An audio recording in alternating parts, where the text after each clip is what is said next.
Okay, I am already inside the Google Sheet. All right, as you can see, this is the Google Sheet itself.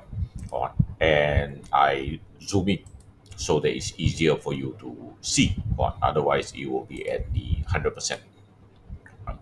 So the only thing that I did is I typed this word print because I want to use this to illustrate, all right, the printing itself.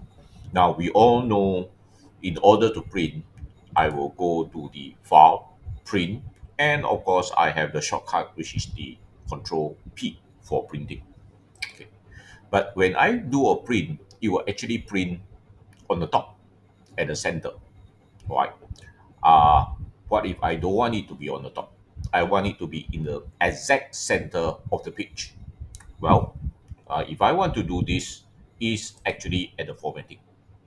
Right. Look at this part. This part here is the alignment. See? Right. So if you want it to be left, center, including the vertical. Right. Of course, there's a bottom, but I seldom use the bottom. I usually just use this one. So this allow you to print exactly in the center of the page. Right. You don't have to adjust it yourself.